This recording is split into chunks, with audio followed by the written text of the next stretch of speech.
Halo guys, selamat datang lagi di channel ini bersama gue, Reborn. Buat yang baru gabung, jangan lupa dibantu like dan di subscribe ya. Pada video kali ini, kami akan kembali menjelaskan dan juga menceritakan mengenai spoiler terbaru dari manga spin-off Tokyo Revengers, yaitu Letter from Baji atau Surat dari Baji chapter yang ke-12. Di mana sebagian isinya akan membahas mengenai sedikit potongan kisah flashback masa lalu dari sang wakil kapten divisi pertama Toman, yaitu Satori Yusei. Namun karena sifatnya masih raw alias masih full dalam bahasa Jepang, jadi jangan heran ya jika mungkin akan terdapat beberapa perbedaan dialog dengan versi aslinya nanti, yang kebetulan baru akan terbit secara legal di Jepang pada hari Selasa besok. Oleh karena itu, bagi kalian yang sudah tidak sabar dan ingin tahu lebih dulu poin-poin cerita apa saja yang akan muncul pada chapter tersebut, kalian bisa simak terus ya video ini sampai habis. Kita mulai dari yang pertama, di mana pada gambar bocoran ini nampak tubuh dari Ryusei Sato yang sudah terlihat sangat babak belur akibat terus-menerus disiksa oleh Kojira yang merupakan wakil presiden dari salah satu geng terkuat di kota Tokyo, yaitu geng Yotsuda Kaidan.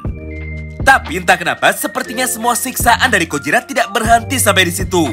Karena pada satu panel yang sama ini terlihat juga Kojira yang mulai berjalan mendekati Ryusei Sato sambil membawa tongkat baseballnya dengan niat untuk kembali mengajar Ryusei Sato lagi di hadapan Chifuyu Matsuno. Semua hal tersebut bisa kita saksikan sama-sama melalui gambar bocoran panel berikutnya, di mana kali ini tanpa sedikit pun rasa kasihan, Kojira mulai mengayunkan tongkat baseball itu dan langsung menghantam pundak dari Ryusei berkali-kali sambil terus berbicara kepadanya tanpa henti.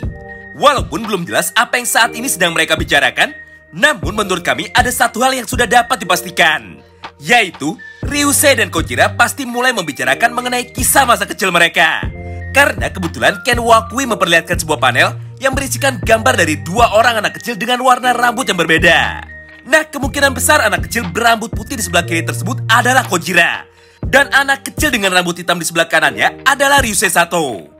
Berdasarkan hal itu, maka muncullah sebuah pertanyaan baru, yaitu jika memang Sato, Ryusei, dan Kojira selalu bersama sejak kecil, maka apakah mungkin mereka berdua mempunyai hubungan darah, atau malah mereka berdua adalah saudara tiri?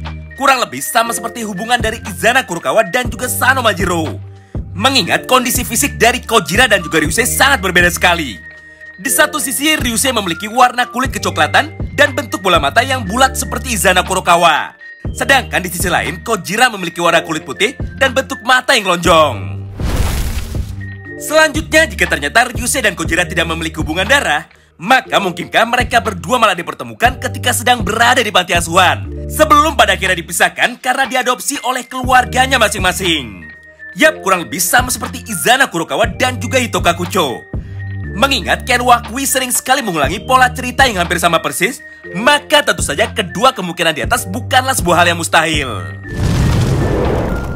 Kemudian kita masuk ke poin bocoran yang berikutnya, di mana kali ini terlihat Chifuyu yang sedang mencoba menolong Ryusei ketika saat itu dia sedang dihajar habis-habisan oleh Kojira, walaupun dia sendiri masih dalam keadaan terikat di atas kursi.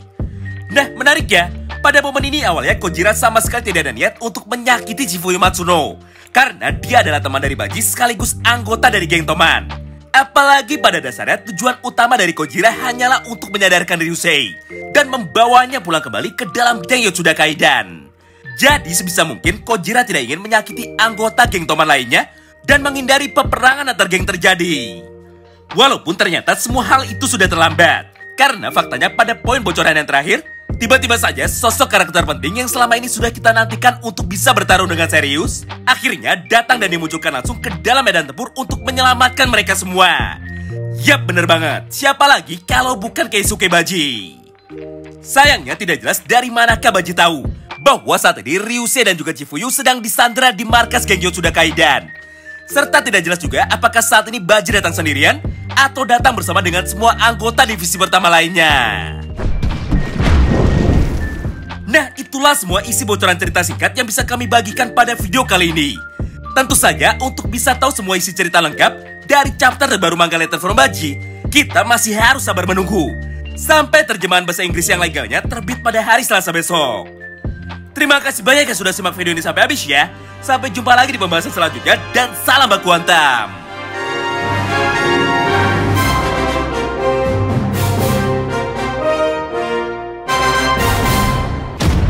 Yare, yare da wa.